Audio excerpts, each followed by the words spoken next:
e penso que o vamos conseguir. Eduardo Paes Ferreira, convidado deste grande jornal. Professor, muito boa tarde. Pedir-lhe para já, e antes de olharmos para outros temas, uma reação àquilo que foi então esta decisão do Ministro Boiás Maduro, do Governo, de apoiar o Conselho Geral Independente da RTP na destituição da administração. É sempre difícil separar o acionista-Estado daquilo que são as decisões tomadas pelas empresas. Boa tarde, antes de mais, muito obrigado. Enfim, eu acabei de ver a notícia, embora já fosse mais ou menos esperada nos últimos tempos. Eu diria, creio que ninguém terá muita pena da saída deste Conselho de Administração da RTP. Foi um mandato bastante desastroso, com muitos erros e que se traduziu globalmente numa grande perda de audiência da RTP. E isso leva-nos à questão que, no fundo, acaba por levar à destituição deles, que é da compra dos tais direitos televisivos para a transmissão dos jogos da Liga dos Campeões.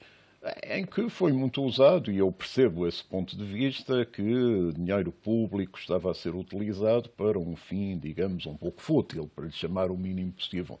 Mas, por outro lado, eu às vezes penso se quem decidiu isto não pensou um pouco que era uma forma de recuperar espectadores para a RTP. E se essa recuperação de espectadores não era interessante do ponto de vista do serviço público. Ou seja, não considero que a transmissão de jogos da Liga dos Champions seja um serviço público, mas que o canal público tenha instrumentos para atrair audiência é capaz de não ser uma má ideia. E se a ideia é mantê-lo concorrencial com as outras televisões? Têm as mesmas regras de jogo, basicamente, amputar-lhes estas possibilidades de atuação talvez não fosse a melhor das ideias. E já que uso essa expressão, perguntar-lhe o seguinte: esta administração tinha sido escolhida por Miguel Relvas. E acaba por sair, e vamos ver que tipo de reações é que vão ter, mas acaba por sair porque um Conselho Geral Independente interfere naquilo que foi uma decisão do Conselho de Administração. Isto acaba por ser também um sinal que se transmite a quem vier a seguir a esta administração, que não serão livres de tomar decisões. Bem, repara, o bom funcionamento do Conselho Geral Independente é, do meu ponto de vista, extremamente estimável, na medida em que, se ele for um Conselho verdadeiramente independente, isto é, representativo da sociedade e não dos partidos que estão representados no governo, é bom que seja a sociedade a controlar as opções do operador público. Portanto, se foi boa ou má a decisão deles, não comento, mas o princípio de que há um controle por uma entidade independente do poder político é uma forma, digamos, de assegurar o não controle pelo governo, e isso é positivo. Professor, olhemos então para outros temas, estes sim, na nossa agenda para hoje, e começávamos talvez aqui pela reforma do IRS. Ora, pela reforma ou pela não reforma? Era a primeira pergunta que lhe faziam. É uma reforma que deixa cair a questão do fim das deduções, portanto, mantém as deduções fiscais, melhor dito assim. Também a questão da simplificação acaba por ficar pelo caminho. Aquilo que se mantém é o quociente. Isto ainda é uma reforma? Não, obviamente que não. Eu devo, aliás, dizer que esta reforma era uma reforma que tinha um ou outro aspecto positivo, mas eu diria bastante poucos. No essencial, era uma reforma que tinha sido preparada muito rapidamente, sobre um constrangimento financeiro que resulta quer da situação geral das contas em Portugal, quer do Governo ter privilegiado a reforma do IRC e a redução das taxas do IRC, o que reduziu a manobra possível em matéria de IRS. Ora bem, essa prioridade dada às taxas do IRC correspondeu à ideia de que, reduzindo-se os impostos sobre os lucros das empresas, vai haver mais investimento. É uma ideia que está longe de estar provada nos estudos internacionais que existem e, pelo contrário, uma redução do IRS poderia ter efeitos a nível do aumento da procura e já não falo também nos efeitos, enfim, de minimização do mal-estar em que as pessoas estão, de lhes deixar um pouco mais de dinheiro, digamos assim, da forma mais simples possível. Mas isto nunca esteve, ou antes, estava na agenda da reforma do IRS da pior das formas, que era de uma forma relativamente escondida e de uma forma muito regressiva. Isto é, deixando mais dinheiro às classes com mais poder económico e não tocando ou piorando até a situação dos que tinham menos. Esse aspecto é agora atenuado, mas então, digamos, a reforma desaparece. Fica só esta ideia do quociente familiar, que é ela também regressiva e discriminatória. Regressiva porque, mais uma vez, protege as famílias com maiores rendimentos e discriminatória porque, por exemplo, é uma medida claramente contra as famílias monoparentais que precisam de especial proteção. É, aliás, eu diria, uma norma que, se sujeita à fiscalização de constitucionalidade, tem fortes possibilidades de não passar. Agora, não sei se essa fiscalização vai existir ou não. E, do seu ponto de vista, o Partido Socialista vai chumbar a proposta com base nesta questão da manutenção do quociente familiar, mas isto acaba por ser também um sinal daquilo que se pode esperar em termos de entendimentos durante este próximo ano. O comentário, obviamente, aqui é mais político e não tanto económico. Exato, e há muito bastidor que eu não conheço sobre como é que estão as coisas no Partido Socialista, como é que estão as relações com os partidos da maioria. Mas há uma coisa que também condiciona de alguma forma a posição do Partido Socialista, que é esta: tendo o Partido Socialista uma expectativa de ir para o governo no final do próximo ano, ou um pouco antes de fim, portanto, quando esta reforma produzir efeitos, isto é, justamente em 2016, vai ser o Partido Socialista que vai sofrer estes efeitos. O que era uma razão, aliás, para que não se tivesse feito a reforma do IRS nessa altura. E, portanto, percebo que o Partido Socialista não se queira agora vincular a uma reforma com a qual não está de acordo, ainda que o Governo se tenha aproximado em alguns aspectos da posição do Partido Socialista. Mas, e do lado, já agora, vendo por esse prisma, e do lado do Governo e da maioria, um sinal que estão abertos a mais diálogo daqui para a frente? Repare, é preparar o pós-eleições já? Pois, embora é evidente que um diálogo que surge a meses das eleições é um diálogo um pouco suspeito. Como todos estão recordados, durante anos o Governo limitou-se a aplicar a lógica da maioria. Temos maioria e, portanto, votamos. Estes últimos apelos ao Partido Socialista são compreensíveis desse ponto de vista, dizer, conseguiram estabelecer pontes, que se portaram bem, mas percebo que o Partido Socialista não tenha qualquer vontade de embarcar nisto. E então, depois do Congresso e do que percebi que foi a posição marcada pelo António Costa, ainda me parece mais difícil.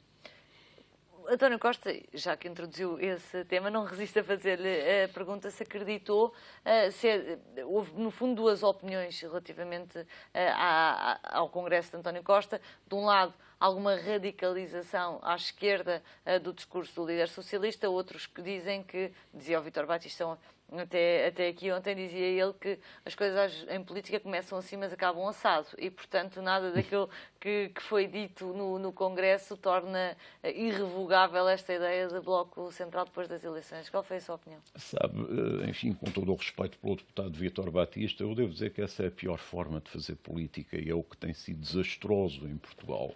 É essa ideia que as declarações públicas que são feitas pelos líderes partidários não importam, não são para levar a sério, são uma coisa que depois logo se arranja de outra forma. Acho isso terrível. E, portanto, prefiro dar ao António Costa o benefício de que ele fará aquilo que anunciou.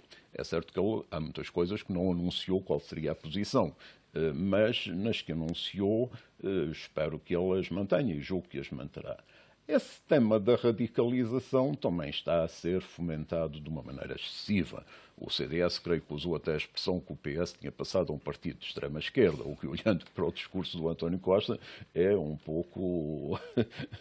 Enfim, obviamente ninguém pode levar a sério. O que, aparentemente, o António Costa faz é tentar colocar o PS outra vez na sua matriz originária, de um partido social-democrata, digamos um partido de esquerda, que é uma palavra que o PS nos últimos anos tem tido algum cuidado e algum receio em utilizar, à semelhança dos seus congêneres noutros países europeus. Mas não penso que haja essa radicalização.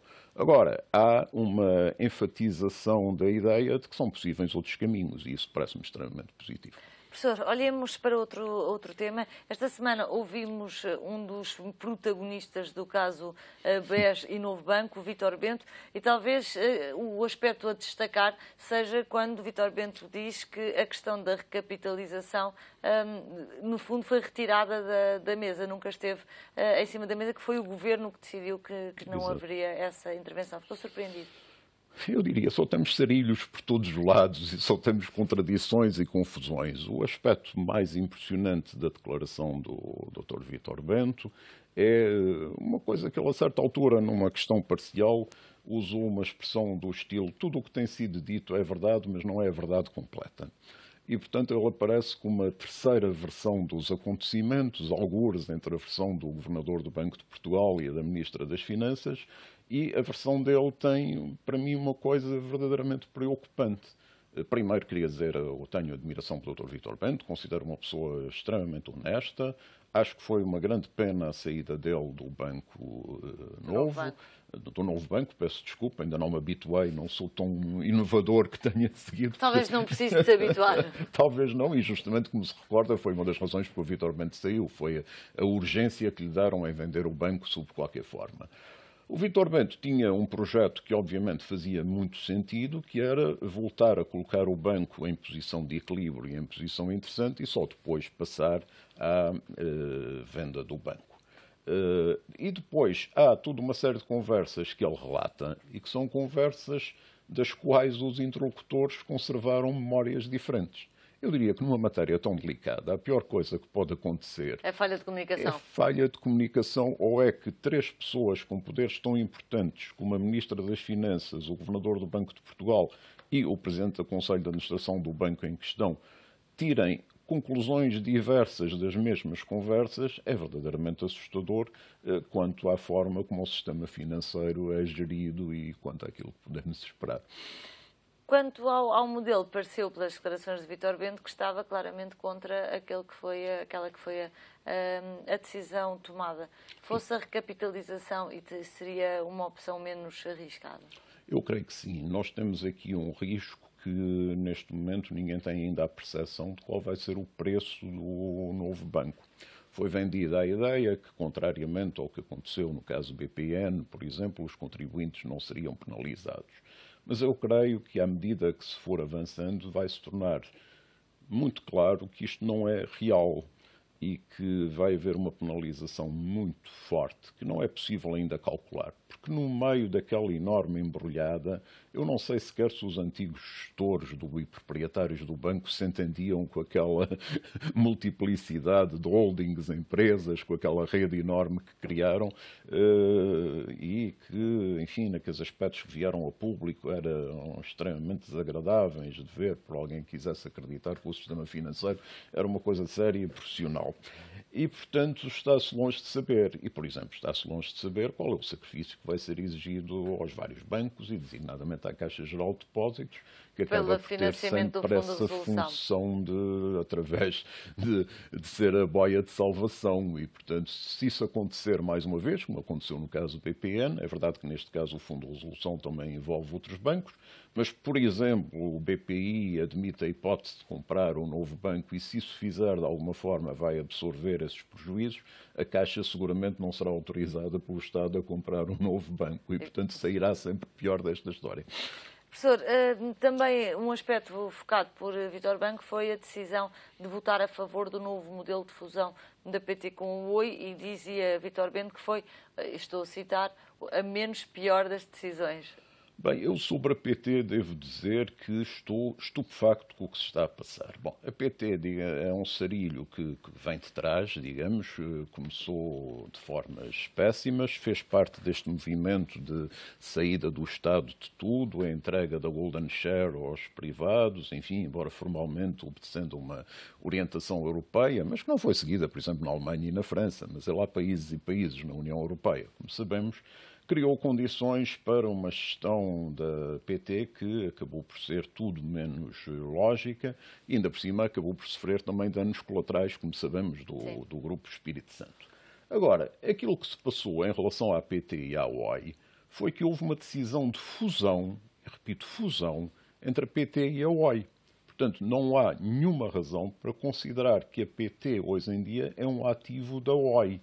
O programa que está no memorando de entendimento, que foi aquilo que foi aprovado, é que as duas sempre se fundiriam para dar origem a uma terceira empresa.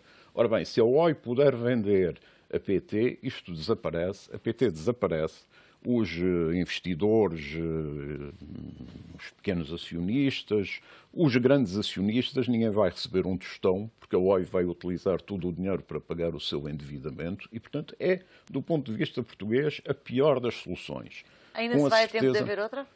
Há imensas soluções possíveis. Para já a PT-SGPS, que é o holding que detém a participação, tem um poder de veto. E também creio que esses memorandos de entendimento dão a suficiente base jurídica para contestar que a Oi tenha sequer legitimidade para vender a PT. Mas isso exigia, da parte dos acionistas portugueses, energia, eu diria. E não sei se ela existe, mas espero bem que sim. Professor, muito obrigada pelo seu comentário. Professor Eduardo Paz Ferreira, no grande jornal de comentário aos temas que dominam a atualidade por cá.